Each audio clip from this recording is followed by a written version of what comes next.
Bonjour tout le monde, amis youtubeurs. Alors aujourd'hui c'est une vidéo un peu spéciale. Euh, voilà, on m'a demandé, un ami m'a demandé de lui installer OpenPlotter. En fait, le matériel dont je me sers pour ma navigation. Donc vous avez l'écran face à vous. Je vais vous montrer l'installation et l'utilisation que j'en fais. Alors, je dois un très grand merci à Ralph de la chaîne YouTube Bricolage à bord. Toutes mes installations, je les ai fait grâce à ces vidéos qui sont extrêmement claires, extrêmement détaillées et peut-être trop détaillées justement pour mon ami. Et lui m'a vraiment permis de faire ma propre installation et je lui dois vraiment tout sur ma navigation. Voilà, donc un grand salut à lui et un grand merci. Donc vous avez à l'écran là l'écran d'accueil de OpenPlotter. OpenPlotter en fait c'est un ensemble logiciel basé sur le système d'exploitation Raspbian, qui lui est un dérivé de Linux pour les Raspberry. Le Raspberry, ben, je vais vous le montrer dans un petit moment. Et vous verrez, l'avantage du Raspberry, c'est déjà le peu de place qu'il prend. Et surtout, pour nos voiliers, c'est sa consommation électrique. Sa consommation électrique est minime et c'est un gros avantage pour nous.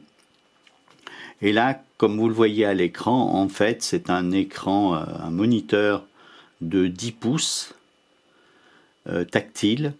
Alors moi, je me sers de la souris parce que j'ai de gros doigts et que j'ai du mal, tellement cet écran a une finesse extraordinaire. Et donc, voilà, le Raspberry est une solution vraiment open source, gratuite, formidable pour nos voiliers. Donc durant mon périple, je me suis servi exclusivement d'OpenPlotter et de deux logiciels de navigation qui se trouvent dedans.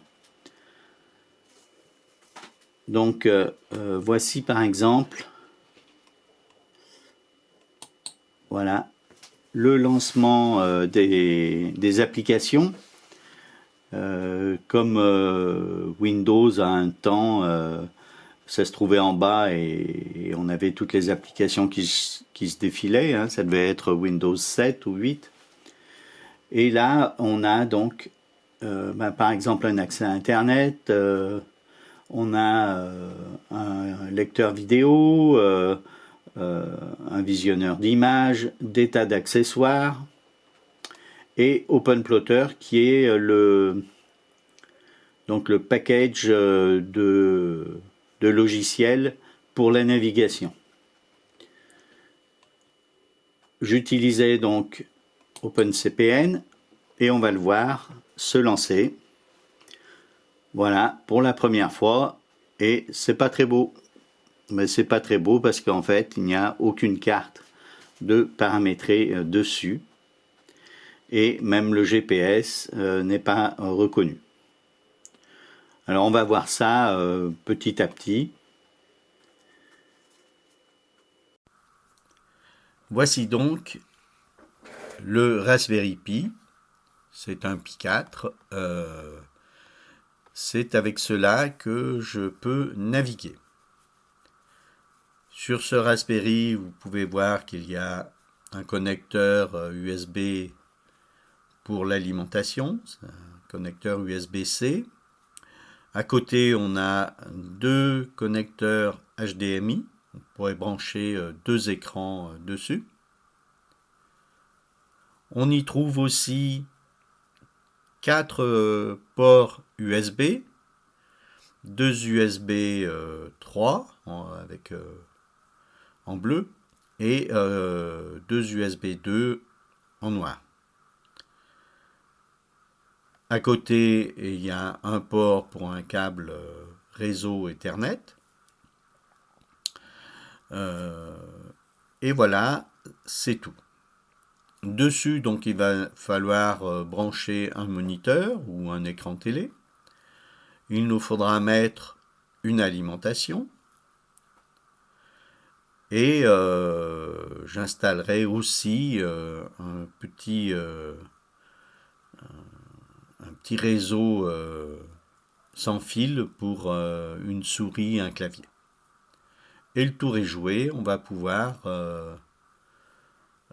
charger une carte SD qui est le disque dur en quelque sorte de ce nano-ordinateur et l'utiliser donc pour la navigation.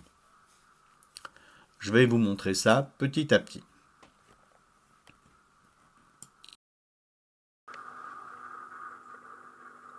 Voici donc notre Raspberry chargé et branché. Donc l'alimentation d'un côté et l'écran de l'autre.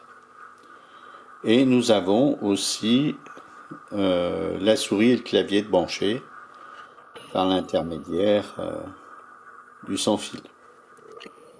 Donc on va le démarrer. Je l'ai branché sur mon téléviseur. Bon, on peut voir que le téléviseur il a quelques soucis. Voilà, on attendra Noël pour le changer. Donc je le démarre. Voilà, je viens de brancher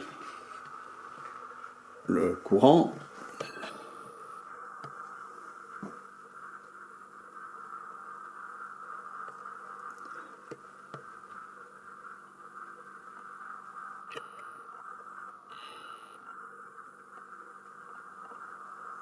Il met un petit peu de temps. Voilà, on voit qu'il se passe des choses sur le port HDMI, donc il démarre. Voilà, la mise en route, le check du système.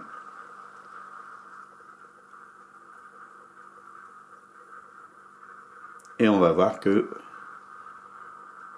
quand il est terminé, la fenêtre se ferme. Voilà, et prêt à l'emploi. Nous verrons la suite un peu plus tard. Après cette présentation du matériel et du logiciel allant sur le Raspberry, nous allons continuer avec une prochaine vidéo par le début, donc la mise en place de la carte SD qui sera formatée et avec OpenPlotter installé dessus. Donc à une prochaine vidéo, très bientôt.